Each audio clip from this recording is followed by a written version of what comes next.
Hi everyone, I am Dr. Forum Parekh. I am consultant gynecologist and laparoscopic surgeon at Aditya Birla Hospital, Veeraval.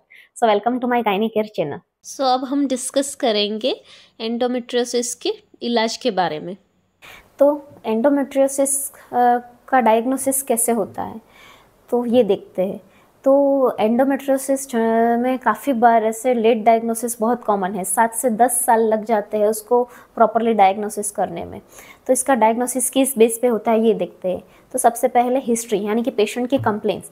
काफ़ी बार अगर patients को commonly complaint रहती है कि बहुत ज़्यादा पीरियड्स आ रहे हैं और बहुत पीरियड्स के दौरान बहुत ज़्यादा दर्द हो रहा है, छुट्टी लेनी पड़ती है, या फिर संबंध बनाने के टाइम पे बहुत ज़्यादा दर्द रह रहा है, या फिर बच्चा रहने में दिक्कत हो रही है, ये सारे कॉमनली सिम्टम्स होते हैं। तो फिर हम पेशेंट को सोनोग्राफी या फिर एमआरआई सजेस्ट करते हैं।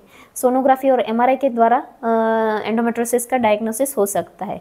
इसका गोल्ड स्टैंडर्ड यानी कि आइडियल डायग्नोसिस हो है कि लेप्रोस्कोपी से, यानी कि दूरबीन से तपास करने पे पता चलता है। तो अभी देखते हैं कि एंडोमेट्रियोसिस का ट्रीटमेंट क्या रहता है। तो जनरली हम अगर माइल्ड केसेस है एंडोमेट्रियोसिस को, तो उसको मेडिसिन से ट्रीट करते हैं। पीरियड्स के टाइम पे पेन किलर्स दे देते हैं, फिर लिक्विड ज़्यादा लेने को बोलते हैं, और उसके अलावा गरम थैली का शेक करने को बोलते हैं, बिसाइड्स रेस्ट करने को बोलते हैं। उसके अलावा ओसी पिल्स यानी कि गर्भ निरोधक गोलियां या फिर जीएनआरएच एनालॉग्स वो प्रिस्क्राइब करते हैं। तो जैसे हमने देखा कि एंडोमेट्रियोसिस है, मेन जो है एस्ट्रोजन ज़्यादा होने की वजह से काफ़ी बार बढ़ जाता है। तो उसका जो ओसी पिल्स है और जीएनआरएच एनालॉग्स है, वो सारा बॉडी के हार्मोन्स जो है उसको कम कर देते हैं, जिसकी वजह से एंडोमेट्रियोसिस के सिम्टम्स में रिलीफ मिलती है। उसके अलावा जब भी प्रेगनेंसी रहती है या फिर बच्चे को दूध पिलाते हैं या फिर मेनोपॉज हो जाते हैं, तभी बॉडी के हार्मोन्स जो कम होते हैं, एस्ट्रोजन कम होता है, तो उसकी वजह से जो है मेंस्ट्रुअल ब्लड नहीं आता है, पीरियड्स नहीं आता है, जिसकी वजह से एंडोमेट्रियोसिस के सिम्टम्स में पेशेंट्स को काफ़ी रिलीफ मिलती है। Third, lifestyle changes. पीसीओएस की तरह एंडोमेट्रियोसिस भी एक मॉडर्न लाइफस्टाइल का डिसऑर्डर है। तो लाइफस्टाइल चेंज करने की हम सलाह देते हैं, जिसमें सबसे पहला आता है डाइट।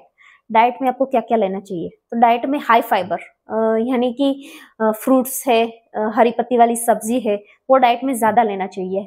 फाइबर है जो एस्ट्रोजन का लेवल कम करता है, जिससे एंडोमेट्रियोसिस के सिम्टम्स में रिलीफ मिलती है। Second, omega 3 fatty acid. Omega 3 fatty acid generally हमें वॉलनट्स है, सालमन फिश है, साल्ट्रीन फिश है, ट्यूना फिश है, पाम ऑयल है, सोयाबीन ऑयल है, फ्लेक्सीड ऑयल है, या फिर वॉलनट्स, फ्लेक्सीड्स, चिया सीड्स, ये सब में से मिलता है। तो ये जो है बॉडी में सूजन घटाने का काम करते हैं और एंडोमेट्रियोसिस के सिम्टम में रिलीफ करते हैं। Another food, vitamin A, C, E rich diet लेना चाहिए। जो हमें हरी पत्ती वाली सब्जी है, साइट्रस फ्रूट यानी कि लेमन है, ऑरेंज है, खट्टे फ्रूट्स है, उसमें से मिलता है। ये जो है विटामिन्स, ये जो एंटी इन्फ्लामेटरी यानी कि बॉडी में सूजन कम करने का काम करते हैं।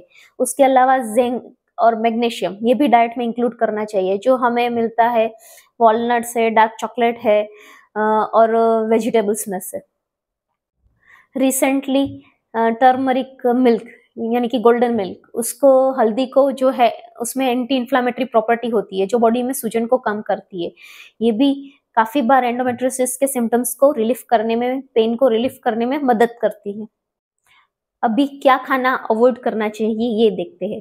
तो कॉफ़ी और अल्कोहल, ये दोनों अवॉइड करने चाहिए, क्योंकि ये जो है एस्ट्रोजन के लेवल को अफेक्ट करते हैं और एंडोमेट्रियोसिस के सिम्टम्स इससे बढ़ जाते हैं। उसके अलावा ग्लूटेन फूड है, जो ग्लूटेन है जनरली कोई भी जो गेहूं है, मैदा है, बेरली है, राई है, उसमें पाया जाता है। ये जो आटा होता है उसको स्टिकीनेस प्रोवाइड करता है। पर इसका एक डिसएडवांटेज ये रहता है कि काफ़ी बार हमारे आंतड़े के जो सेल्स होते हैं वो इसके अगेंस्ट इन्फ्लामेशन सूजन क्रिएट करते हैं। तो काफ़ी बार ग्लूटेन जो है वो बॉडी में सूजन की मात्रा बढ़ा देता है। तो ग्लूटेन फ्री डाइट लेने से ये जो है एंडोमेट्रियोसिस के सिम्टम्स में काफ़ी राहत मिलती है। इसके अलावा एक स्टडी के मुताबिक एनिमल फैट है, जनरली एस्ट्रोजन है वो फैट में कोई भी बॉडी की फैट में स्टोर होता है। तो एनिमल फैट जैसे कि चिकन ब्रेस्ट है, होल मीट है, रेड मीट है, ये सब में जो है एस्ट्रोजन की मात्रा बहुत ज़्यादा होती है। तो काफ़ी बार वेगन डाइट्स में स्विच ओवर करने से भी एंडोमेट्रियोसिस के सिम्टम्स में राहत मिलती है। उसके अलावा मोनो अनसैचुरेटेड फैटी एसिड यानी कि म्यूफा, जो हमें एवोकाडो है, पीनट बटर है, पंपकिन सीड्स है, सारे सीड्स है, फ्लैक्स सीड्स है, वॉलनट्स है, उसमें से मिलता है। तो वो भी डाइट में इंक्लूड करना चाहिए, वो बॉडी में सूजन को कम करता है। और ट्रांस फैट है, प्यूफा है, ये सारा जो है डाइट में बिल्कुल बंद कर देना चाहिए। Particularly baked items, sweets, sugar, high sugar intake, packet foods, ये सब में इनकी मात्रा ज़्यादा रहती है। प्लस तो फिर ये सारा डाइट में बंद कर देना चाहिए। Another thing is exercise. Exercise से बॉडी के जो स्ट्रेस हार्मोन है वो कम होते हैं और बॉडी के हैप्पी केमिकल्स एंडोर्फिन और डोपामिन इंक्रीज होते हैं। इससे बॉडी में सूजन कम होती है और एंडोमेट्रियोसिस के सिम्टम्स में रिलीफ होता है।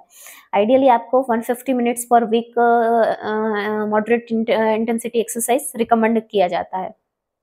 और उसके अलावा योगा है, मेडिटेशन है, ब्रीदिंग टेक्निक्स है, रिलैक्सेशन टेक्निक है, एक्यूपंक्चर, ये सारे आप ट्राई कर सकते हो, क्योंकि एंडोमेट्रियोसिस जो है वो पूरा स्ट्रेस हार्मोन की वजह से बढ़ जाता है। तो ये सारी जो टेक्निक्स है वो बॉडी में स्ट्रेस हार्मोन और उसको रिड्यूस करने का काम करती है। फिफ्थ एंड फाइनल सर्जरी यानी कि ऑपरेशन। तो किस कंडीशन में इसका ऑपरेशन करवाना पड़ता है? तो बहुत एडवांस केसेस में जिसमें पेशेंट को बहुत ज़्यादा पेन हो रहा है, चॉकलेट सिस्ट की साइज़ 5 सेंटीमीटर से ज़्यादा है, या फिर पेशेंट को काफ़ी टाइम से बच्चा नहीं रह रहा है, इन कंडीशन में ऑपरेशन ज़रूरी रहता है। तो ये सारे ऑर्गन्स को चिपका देती है, जिसकी वजह से एंडोमेट्रियोसिस की जो सर्जरी है वो बहुत ही कॉम्प्लेक्स मानी जाती है। और हमेशा हम रिकमेंड करते हैं कि आप जो एंडोमेट्रियोसिस की सर्जरी है ऑलवेज एक्सपर्ट के पास ही कराए, क्योंकि उसमें रिकरेंस रेट मतलब कि वापिस बीमारी आने का चांसेस बहुत ही हाई होता है। अगर सर्जरी प्रॉपर तरीके से ना हो, कंप्लीट ना हो, तो 60 to 70% चांस है कि पेशेंट को ये बीमारी फिर से होती है। तो यहाँ पे एंडोमेट्रियोसिस का सेशन खत्म होता है। अगर इसको लेके आपको कोई भी कंफ्यूजन या क्वेश्चन है तो आप कमेंट बॉक्स में डाल सकते हैं या फिर आदित्य बिरला हॉस्पिटल में मुझे मिल सकते हैं। Thank you all.